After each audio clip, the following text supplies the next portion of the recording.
Halo sehat, info kesehatan berbasis ilmiah dari hasil riset, review tim medis, dan juga dokter. Jangan lupa subscribe. Kuantitas tidur yang tidak mencukupi menyebabkan seseorang, baik itu orang dewasa maupun anak-anak, kurang tidur. Kurang tidur umumnya dapat terjadi karena durasi tidur yang singkat, latensi tidur yang lama, dan efektivitas tidur yang rendah.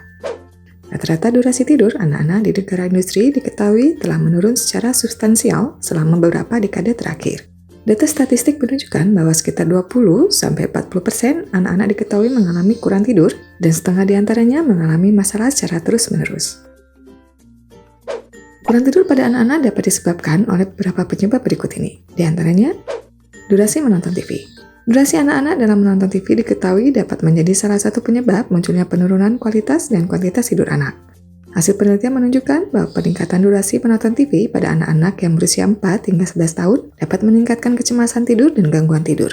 Selain itu, peningkatan durasi menonton TV pada anak-anak berusia 4 hingga 11 tahun cenderung meningkatkan waktu terjaga pada malam hari. Dengan demikian, waktu tidur anak-anak tersebut akan menurun sehingga mengalami kurang tidur. Emisi cahaya layar video game dan ponsel. Video game maupun ponsel pada masa ini diketahui telah banyak digunakan oleh anak-anak umumnya. Penggunaan video game maupun ponsel memaksa anak-anak untuk sering berhadapan dengan layar media elektronik tersebut. Hasil penelitian menunjukkan bahwa emisi cahaya dari layar elektronik seperti pada video game maupun ponsel diketahui dapat mempengaruhi tidur anak. Selain itu, penggunaan media elektronik seperti video game maupun ponsel ini diketahui dapat menjadi candu yang dapat menggantikan waktu tidur. Akhirnya, waktu tidur pun jadi berkurang, akibat waktunya terpakai untuk bermain dengan media elektronik tersebut. Berdasarkan usianya, anak-anak memiliki kebutuhan waktu tidur yang berbeda-beda, yaitu anak usia kurang dari 5 tahun, durasi waktu tidur yang direkomendasikan yaitu lebih dari 11 jam per hari, atau minimal 11 jam per hari. Anak usia 5-10 tahun, durasi waktu tidur yang direkomendasikan yaitu lebih dari 10 jam per hari, atau minimal 10 jam per hari. Untuk anak yang berusia lebih dari 10 tahun, durasi waktu tidur yang direkomendasikan yaitu lebih dari 9 jam per hari, atau minimal 9 jam per hari. Apabila kebutuhan waktu tidur tersebut tidak dicukupi, sehingga anak mengalami kurang tidur, maka anak akan dapat mengalami beberapa dampak berikut ini. Obesitas. Obesitas diketahui dapat menjadi salah satu dampak yang dapat terjadi pada anak yang mengalami kurang tidur. Anak-anak yang kurang tidur akibat durasi tidur yang pendek diketahui cenderung mengalami obesitas. Sebuah penelitian meta-analisis juga menambahkan bahwa terdapat hubungan yang jelas antara durasi tidur yang singkat dengan peningkatan risiko terjadinya obesitas pada anak-anak. Artinya, anak yang kurang tidur cenderung akan lebih beresiko untuk mengalami obesitas. Penurunan kinerja kognitif. Kurang tidur pada anak-anak diketahui dapat menimbulkan dampak berupa terjadinya penurunan kinerja kognitif. Penurunan kinerja kognitif dalam hal ini mencakup menurunnya kemampuan mengingat, kemampuan berpikir, dan kemampuan kognitif lainnya.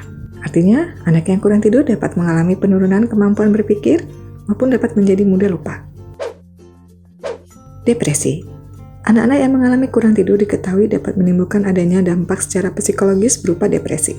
Depresi sendiri adalah suatu gangguan psikologis yang mengakibatkan adanya penurunan suasana hati, di mana seseorang akan merasa sedih yang mendalam dan tidak semangat. Akibat kurang tidur, anak-anak dapat juga terlihat lebih murung, tidak bersemangat jika dibandingkan dengan anak-anak lain seusianya. Perilaku bermasalah. Anak-anak yang memiliki durasi tidur yang tidak mencukupi umumnya akan menunjukkan gejala berupa perilaku yang bermasalah di lingkungannya. Jadi, jika anak-anak menunjukkan perilaku yang mengganggu di lingkungannya, maka kemungkinan anak tersebut sedang mengalami kurang tidur. Hiperaktif. Anak-anak yang mengalami kurang tidur umumnya dapat menjadi hiperaktif lebih dari biasanya. Hiperaktif sendiri dapat dilihat dengan adanya aktivitas yang terlalu aktif atau cenderung berlebihan jika dibandingkan dengan anak lain seusianya. Waktu tidur yang kurang diketahui menunjukkan peningkatan gejala perilaku ADHD atau Attention Deficit Hyperactivity Disorders. Adapun cara untuk mengatasi anak yang mengalami kurang tidur antara lain, orang tua harus terlihat pada kegiatan virtual anak dalam penggunaan media elektronik, menetapkan batasan waktu harian pada penggunaan media elektronik, menciptakan zona bebas teknologi pada kegiatan keluarga seperti waktu makan, mengisi ulang daya media elektronik di luar kamar anak pada malam hari, tidak menempatkan TV di kamar anak, menerapkan disiplin waktu pada anak baik dalam hal penggunaan media elektronik maupun waktu tidur. Memberikan pemahaman yang baik pada anak terkait manfaat dan tidur yang cukup, jangan menggunakan tidur lebih awal sebagai hukuman atau begadang sebagai hadiah, mengoptimalkan lingkungan tidur untuk anak seperti kondisi gelap, tenang, dan kasur bantal yang bersih serta nyaman. Melakukan kegiatan keluarga seperti bermain teka-teki, Membaca atau mewarnai dengan tenang selama 1 jam sebelum waktu tidur anak. Orang tua harus memastikan untuk menciptakan suasana yang tenang tanpa adanya suara keras dari obrolan atau dari media elektronik pada jam anak tidur. Demikian pembahasan mengenai dampak dari anak yang kurang tidur. Jika masalah kurang tidur pada anak tidak dapat diatasi dengan cara tersebut, maka orang tua dapat mengambil inisiatif untuk melakukan konsultasi dengan dokter anak maupun ahli anak lainnya. Tuliskan di kolom komentar bila ada pendapat maupun pertanyaan. Info yang kami berikan telah melalui validitas informasi kesehatan yang aktual dengan pendekatan ilmiah, direview tenaga ahli dan dokter. Jangan sampai Anda melewatkan info kesehatan yang krusial dan mungkin dapat menyelamatkan keluarga dan teman kita.